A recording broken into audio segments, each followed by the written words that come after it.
Día 1 de marzo. San Albino, abad y obispo, 470-550. Hacia el año 469 o 470 nació este glorioso santo en Languidic de Bretaña, de padres ricos materialmente, pero mucho más espiritualmente, por lo cual, sin duda, Dios bendijo tan santo hogar, haciendo germinar en su seno esta bella flor, que perfumó su casa y el mundo entero con el aroma exquisito de su encumbrada santidad. Siendo aún niño, dejó de lado los juegos y pasatiempos propios de la infancia y comenzó a mortificar su cuerpo, privándole de comodidades y aun de sustento. Nada quería, nada anhelaba fuera de Dios, único digno de sus amores y complacencias. Asistido con gracias especiales de lo alto, se vio libre de las ligerezas e imperfecciones de la niñez. Apenas supo andar y juntar sus manecitas en actitud orante, se le vio acudir al Señor con gran asiduidad y contento, y a Él se ofreció generosamente. Gustaba de retirarse a un lugar escondido para entregarse a la oración, libre de las miradas de los demás.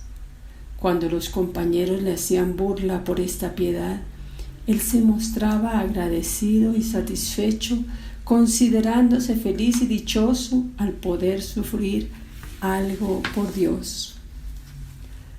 Albino se hace monje. Tales ejemplos de virtud mostraban bien a las claras que Albino no había nacido para vivir en el siglo.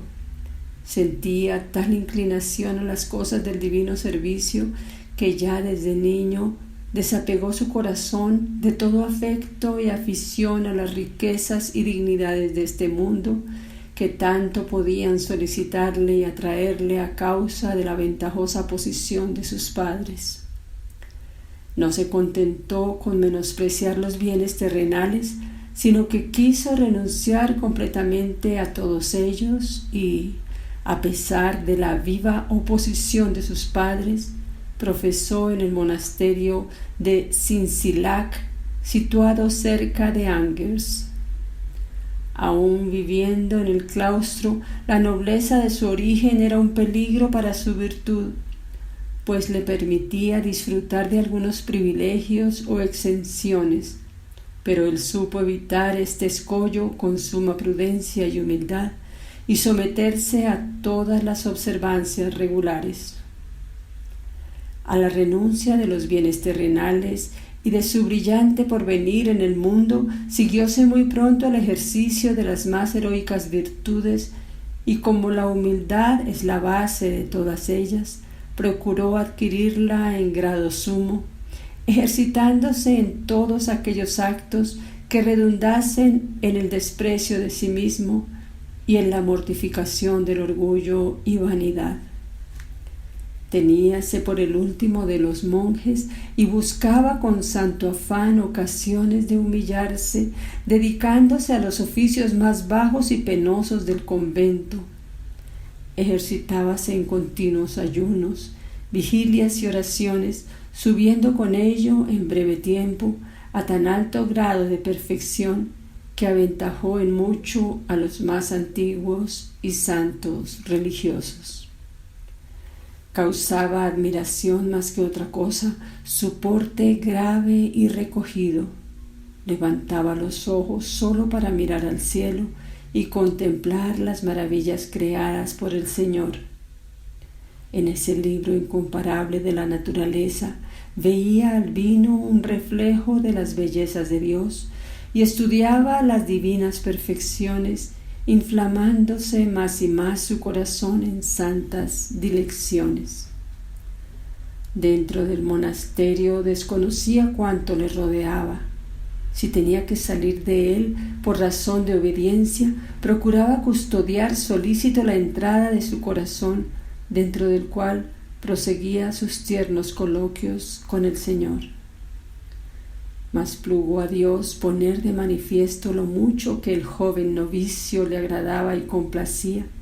Y así, cierto día en que Albino y otros religiosos salieron de viaje por mandato del abad, sobrevino recia tempestad con tan copiosa lluvia que debieron guarecerse en una casa medio arruinada que hallaron en el camino.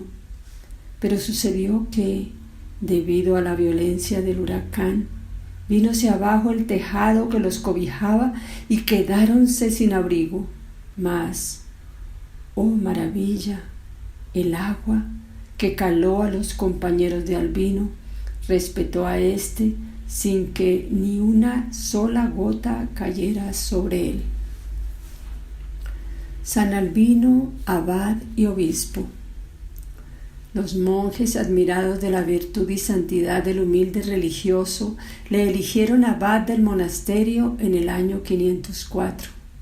Tenía Albino a la sazón 35 años y gobernó a los monjes por espacio de 25 con mucha sabiduría y acierto, logrando que bajo su dirección floreciesen en el convento el fervor y la disciplina. Era muy áspero y riguroso consigo mismo, pero sumamente blando y suave con los demás, a quienes levantó presto a gran perfección. Su fama de santidad se extendió por toda la comarca y muchas personas acudieron a él en demanda de luminosos consejos. Mas era ya hora de que brillase ante los hombres aquella resplandeciente antorcha escondida en el retiro del claustro. El Señor teníale destinado a llevar la pesada carga del episcopado, a la cual le preparó con 50 años de vida, de silencio y oración. En 529, estando vacante la silla de Angers, pueblo y clero, inspirados sin duda del cielo, eligieron obispo por aclamación al santo abad Albino. Asombróse él con la noticia de su elección y procuró quedara sin efecto, porque, a causa de su poca experiencia de las cosas del siglo, se juzgaba incapaz de desempeñar con acierto tan alto ministerio. Pero al fin, viendo que era voluntad del Señor que lo aceptase, bajó la cabeza y sometióse humildemente al divino beneplácito. De allí en adelante se entregó totalmente al cuidado espiritual y corporal del rebaño confiado a su custodia. No se contentó con dispensar a los fieles el pan de la divina palabra los domingos y fiestas de guardar, sino que se propuso hacerlo todos los días, porque el alma, decía, no necesita menos de su diario sustento que el cuerpo del pan de cada día. Con eso, presto se echó de ver el copiosísimo fruto espiritual logrado por Albino, porque, merced a su ardiente celo, mudó la faz de la ciudad de Angers y de toda su diócesis, la cual estaba gozosísima con tan santo prelado. Al celo por el bien de las almas, juntábase en el corazón del santo encendida caridad que le animaba a remediar las necesidades corporales de sus diocesanos. Mostrábase con todos padre cariñosísimo y se aparaba de los trabajos y padecimientos de su amada Grey, sin que se hallara necesidad que no intentase remediar, ni dolor que no probase mitigar o que, a lo menos, no compartiese. Para redimir a los presos, socorrer a los pobres y ayudar a las viudas, daba con pródiga mano todo lo propio. Cuando nada tenía o le salía al paso alguna necesidad que no podía remediar con los auxilios naturales, sirviéndose de la viva y ardiente fe de su alma, suplicaba al Señor que se dignase enviar desde el cielo el oportuno remedio. Milagros de San Albino. Complacíase Dios nuestro Señor en la vida caritativa y santa de su amante siervo, al que dio muestras de su agrado, favoreciéndole con el don de milagros y otorgándole poder casi ilimitado sobre la vida y la muerte. Una señora llamada Eteria, de excelente familia y de elevada alcurnia, venida a menos por vicisitudes de la suerte, fue encarcelada por no pagar algunas deudas y estaba custodiada por soldados brutales y disolutos. Súpolo el santo, fuese a la cárcel y, prevaleciéndose de la grande autoridad que le daban la prelacía y la fama de santidad de que gozaba, sacó de allí a la infeliz encarcelada. Quiso oponerse a ello con extremada audacia uno de los soldados, profiriendo 1000 injurias contra el siervo de Dios. Mas con solo soplarle el santo al rostro, lo derribó, dejándolo muerto a sus pies. Pagó Albino todas las deudas de aquella mujer, la cual salió de la cárcel, deshaciéndose en alabanzas y acciones de gracias a su bondadoso libertador.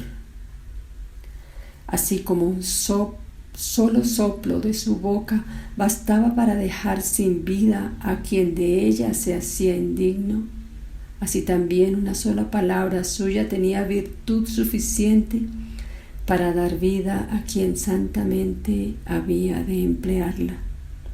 Sucedió que un joven llamado Malabrando murió de edad temprana, quedando sus padres sumamente afligidos y desconsolados. Al tener noticia de ello, el santo obispo sintió gran compasión de los desventurados consortes y los fue a visitar. Los consoló y exhortó a que conformasen su voluntad con la divina y esperasen en la misericordia del Señor, el cual es dueño de la vida y de la muerte, y de ellas dispone según su beneplácito. Entró luego en el aposento donde yacía el cadáver, mandó a los presentes que se arrodillasen y, postrándose él mismo junto al lecho del difunto, permaneció buen rato recogido, orando con fervor. De pronto, todos los pechos prorrumpieron en gritos de alborozo y admiración, viendo que el pálido rostro del cadáver iba, por momentos, cobrando color y que el mancebo muerto volvía a levantarse lleno de vida. Entretanto, el santo prelado Albino salió del aposento a toda prisa, pues quería sustraerse a las alabanzas y aplausos, los cuales tan fácilmente lastiman la humildad. Había en Angers una señora que tenía paralizado el brazo derecho.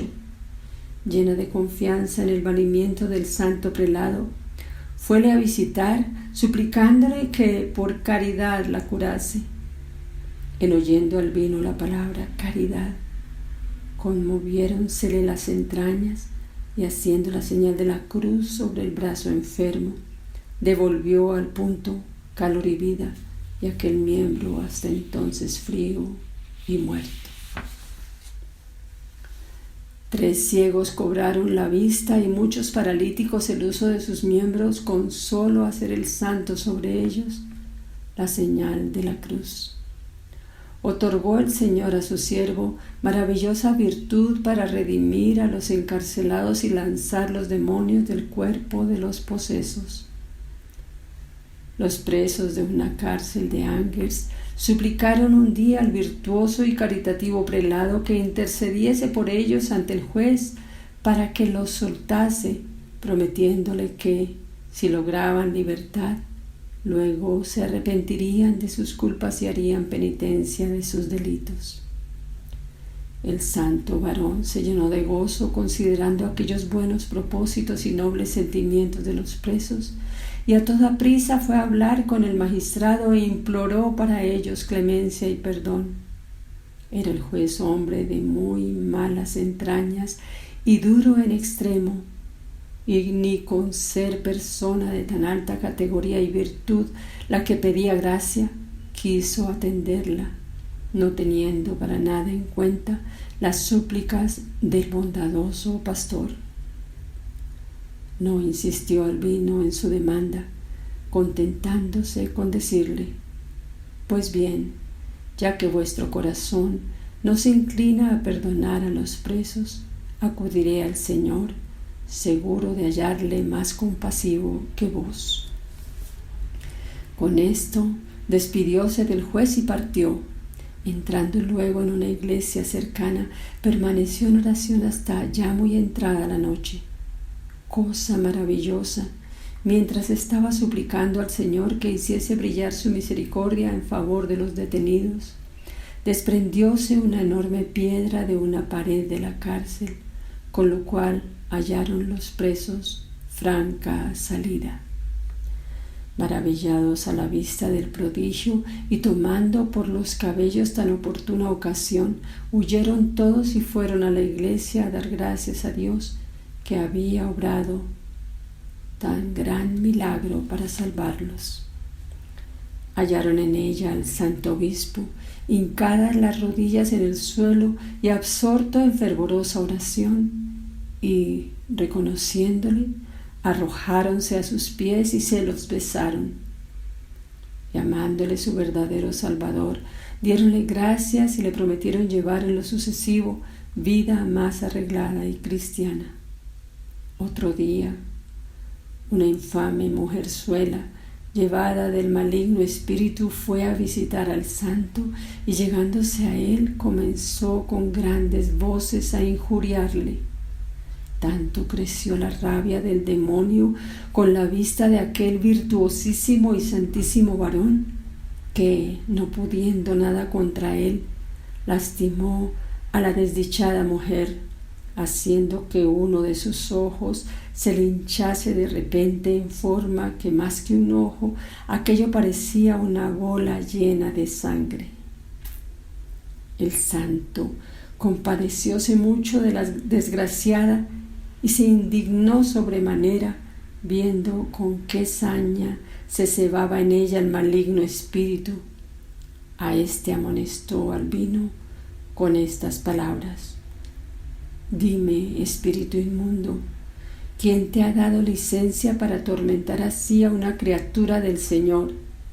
En nombre de Jesucristo, mándote que dejes en paz a esta sierva de Dios». Al decir estas palabras, hizo la señal de la cruz sobre el ojo hinchado, el cual se reventó y quedó sano al instante, sin que la mujer sintiese dolor alguno. San Albino y el Rey. Las eminentes virtudes de San Albino y las maravillas y milagros sin cuento que el Señor obraba por su intercesión extendieron su nombre y la fama de su santidad hasta los más remotos lugares del reino. Aún los mismos príncipes quisieron conocer a varón tan excelente y perfecto y tratar con él para aprovecharse de sus sabios y santos consejos. El rey Childeberto I le llamó a la corte, y el santo obispo, teniendo cuenta con las buenas disposiciones del monarca y previendo sin duda el gran bien que aquel viaje podía traer al reino, partió sin demora, a pesar de la grave enfermedad que padecía. Noticioso el rey de que el santo obispo Albino había emprendido el viaje, quiso ir a su encuentro por el gran respeto que le tenía, y así, ensillando su caballo, partió con tanta prisa que ni pensó siquiera en informarse por qué camino venía el santo. Sucedióle pues que, al llegar a un cruce de 3 caminos, guió a su caballo por el opuesto al que traía Albino, pero, cosa maravillosa, después de dar unos pocos pasos, paróse el animal de repente, como si hubiese topado con una pared. Childeberto le espoleaba, pero el caballo permanecía quieto. Cambió de cabalgadura, mas en balde. Viendo entonces en aquel suceso un aviso celestial, dejó al caballo que eligiese camino, y de por sí tomó el bueno, con lo cual muy presto pudo el rey abrazar al santo prelado. Por divina disposición, Ejerció Albino grande influencia sobre el príncipe y de ella se aprovechó para intentar la corrección de los abusos que cundían en el clero y el pueblo, siendo el incesto uno de los más principales y más extendidos. Para extirpar tan deplorable vicio, el Segundo Concilio de Orleans había dictado ya en 533 un canon especial. Albino mandó publicarlo y exigió con mucho rigor su cumplimiento, sin tener en cuenta las dificultades ni la categoría de las personas y menos aún los peligros a que se exponía por su inflexibilidad. Solo en una ocasión dejó de mostrar el necesario rigor, prueba de lo arraigado que estaba el mal en la sociedad del siglo VI. Sucedió que un rico y poderoso señor cometió incesto, con lo cual quedaba excomulgado. Algunos prelados, sobrado e indulgentes, suplicaron a Albino que le absolviese y se enviase eulogias, que eran panecillos benditos que se distribuían en las iglesias y se mandaban a los ausentes en prueba de amistad y unidad de fe. El siervo de Dios les respondió: con vuestra súplica me obligáis a que suscriba esta absolución, porque a la verdad no me atrevo a negaros este favor, pero el Señor es poderosísimo y saldrá en defensa de la causa que vosotros no queréis sostener. Envió las eulogias al incestuoso, pero, cumpliéndose su predicción, no pudo el culpable recibirlas, porque murió antes de que llegasen con ellas los mensajeros del obispo. Temiendo, con todo, haberse mostrado demasiado blando en aquel negocio, sintió muy vivo pesar de ello y fue en persona a consultar con San Cesáreo, obispo de Arles, sobre qué debía hacer para expiar aquella falta. Emprendió con tal fin un viaje de 300 leguas. Ignoramos qué consejos recibiría de San Cesáreo, pero es lo cierto que el referido suceso fue causa de que en adelante se mostrara inflexible con los incestuosos y defendiera enérgicamente la intolerancia en esta materia, en el tercer sínodo de obispos celebrado en Orleans. Presidieron la mencionada asamblea los metropolitanos de Lyon y de Viena, y Albino tuvo en ella mucha parte, instándole sin duda a ello el obispo de Arles, San Cesáreo, el cual no participó en el sínodo. 33 cánones fueron promulgados en este concilio referentes, entre otras cosas, al ejercicio de las atribuciones episcopales fuera de la jurisdicción regular, a los casos de clérigos irregulares, a la reprensible conducta de algunos ministerios de la Iglesia, a la obligación de los judíos de permanecer en adelante en sus casas desde el Jueves Santo hasta el lunes de Pascua para evitar desórdenes, y finalmente al matrimonio entre parientes, declarándolo nulo y fulminando anatema contra los contrayentes. Estos decretos fueron luego sancionados por el monarca y pasaron a ser leyes del Estado. Muerte de San Albino. Murió este santísimo prelado en la ciudad de Angers en 550, a los 80 años de edad. Su sagrado cuerpo fue sepultado con gran solemnidad en una capilla de la iglesia de San Maurilio, pero muy presto edificaron los fieles otra iglesia en su honor y a ella trasladaron sus preciosas reliquias. Esta primera traslación se verificó el día 30 de junio del año 556, con asistencia de todos los obispos de la provincia de San Germán, obispo de París, que se hallaba de paso en Angers, y de gran muchedumbre de fieles. Procesionalmente y con grande pompa y devoción pasearon el santo cuerpo por toda la ciudad, y en el trayecto glorificó el Señor a su siervo, obrando por su intercesión innumerables y portentosos milagros. Los de Angers perpetuaron tan fausto acontecimiento con una fiesta especial muy solemne. Pasado algún tiempo, Edificóse un monasterio cerca de la iglesia, pero solo queda de él una torre muy alta llamada de San Albino, que ha sido transformada en museo y es digna de ser visitada. Andando los siglos, hiciéronse otras 3 traslaciones del cuerpo del santo obispo, con extraordinaria pompa y grande alborozo de los fieles. Pero ignóranse las fechas de esos traspasos y el lugar donde fueron depositadas las preciosas reliquias, de suerte que actualmente nadie sabe dónde se hallan. Fue este santo prelado espejo de virtud en vida, y después de muerto obró tales maravillas que su fama se extendió presto a diversos lugares de la cristiandad. Pocos santos hay que hayan obrado tantos milagros como él, permitiéndolo así el Señor para gloria y premio de su fiel siervo, cuyo nombre es hoy día conocido, venerado y aclamado en toda la Iglesia.